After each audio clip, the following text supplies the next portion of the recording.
Alright, so we're at the point in the trip where things are starting to go wrong. Let's check it out.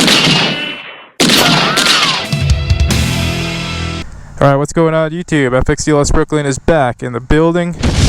As you can see, we're at the strangest Airbnb I probably ever stayed at, right in front of a drive-in theater. But it's pretty cool, man. And here's kind of what we're looking at. And yeah, things are getting pretty hairy here as we approach the halfway mark in the trip.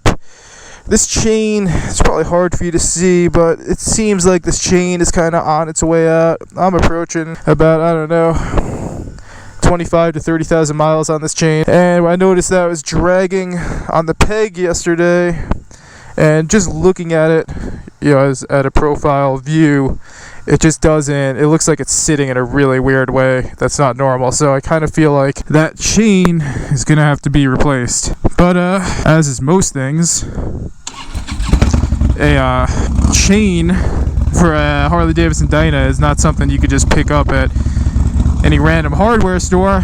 It's kind of even something that I don't think most dealers carry at this point, since Harley Davidsons in general these days are, you know, come in stock with a belt drive. But yeah, we're at the point in the trip where things are definitely starting to go wrong. And Vong Asphalt had his problems in the beginning of the trip. He had to rebuild his front end. The Scorpion had his problems. He blew out the clutch in the beginning. So it's only natural that at this point in the trip, FXDLS Brooklyn is going to start to have some issues. And my issues are coming in the form of a chain that is starting to feel a little sketchy. Let's just say that. And on top of that, we are gonna be riding in some fairly extreme weather today, but this is the drive-in that we stayed in front of, the Spud Drive-In Theater out here in Idaho, Driggs. They're playing Jungle Cruise and Space Jam, so shout out to the Spud. Boys got their rain gear on, because like I said, to top it all off, you know, with an already gnarly situation, you know, of course, it's got to be raining, and of course, as we cruise into higher elevations, we're going to be having the temperature drop. So I'm pretty layered. I have my heated gloves on. I don't have them plugged in. I don't think it's that cold, but I know from experience, especially in this area, when you start to get up in elevation, the temperature definitely is going to drop by a good amount of degrees. So you kind of want to pre-layer. And like I said, you could see it with the sky, you could see it, you know, with pretty much everything you're looking at. We are heading into some gnarly weather, and we know that. So everyone's got their preemptive rain gear on, because we're definitely getting wet. And yeah, we're in a dark place, man. You're catching me in the dark place, eye of the storm of the trip.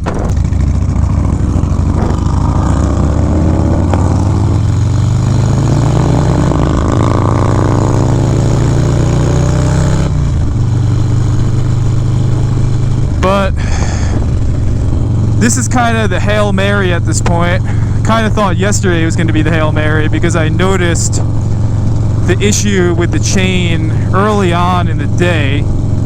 And again, we were like in the middle of nowhere, like in the plains of Wyoming. You know, there's nowhere, obviously no dealership around. No, we didn't have the tools, we didn't have a jack to jack the bike up. We didn't have a torque wrench. We didn't have all these things you're going to want to have to start playing around with the chain. And yeah, it was like, all right, let's just put in the 300 more miles or whatever to get where we need to go. And the plan, you know, was to get out here and hopefully find a dealership, only to find that actually the dealership is another 100 miles in the opposite direction that we're going. So the plan that we made is, you know, we're passing through Cody, Wyoming, but we first have to travel through the entire range of the Grand Tetons and Yellowstone Park to get there. It's about 4 hours away. It's like 200 plus miles away, and that's the first dealership that has a service center. I figure, you know, ride it out. You know, we gotta get to that dealership, you know, have a tech or someone who knows what they're doing, take a look at it, at least give it an adjustment, you know, at least probably tighten it, because again, we didn't even have the right tools to get the passenger peg bracket off, because that's what it's shearing right now. And we tried this morning, but it just wasn't, you know, we didn't have the right size ratchet to get in there. So yeah, we hopefully get there. Hopefully they'll, you know, they're supposed to, I think the unspoken rule is that when people are on the road, they're supposed to give you priority to get you back up and going. But we've definitely experienced a good amount of dealerships that do not abide by that unspoken rule. So I don't know. Hopefully in Cody, they're able to help us out to at least get this bike to Sturgis, and then, you know, we got a couple days in Sturgis, so if it's going to need any maintenance to make the trip home, that's kind of the perfect place to make it happen while we're holed up there. So yeah, this is kind of the Hail Mary 200 miles here. You know, if we could just make it to this dealership, I kind of feel like everything's going to be okay. But what you can see now is I'm sticking in very high gears. I want to put as little strain on this chain as possible while I feel like it's in a pretty sketchy state, right? And just kind of coast these sketchy 200 plus miles, you know? That's kind of the plan right now.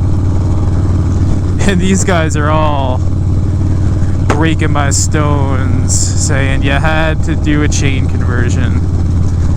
You had to take off that belt, because obviously no one here is having any issues with a belt drive.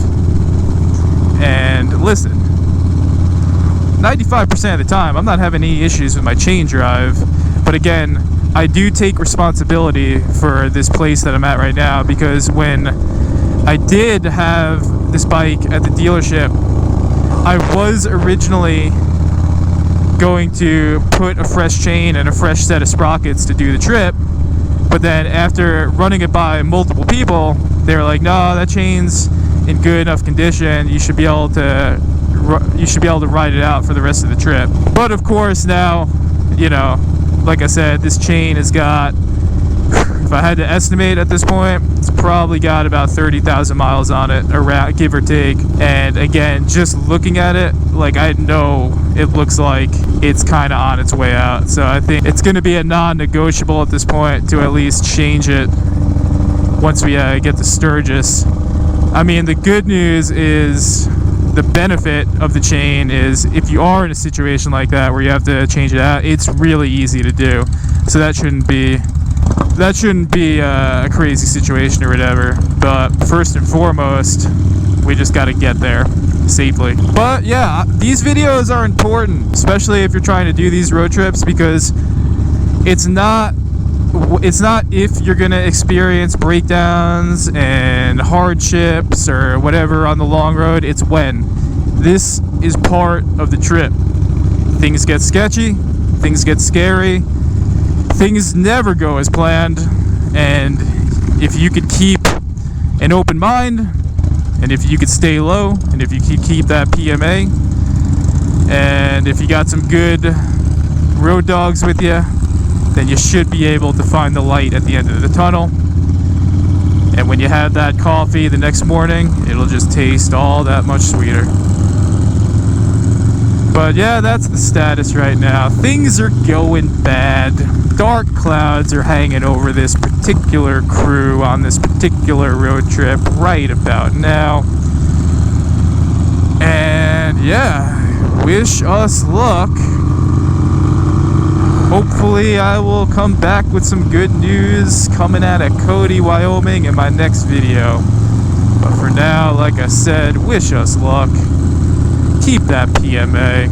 Stay low. Stay safe. Do everything you can to maintain your bike properly before you set on out on a 6,000 plus mile trip. Listen to the Bad Brands. And on that, FXDL's Brooklyn is out.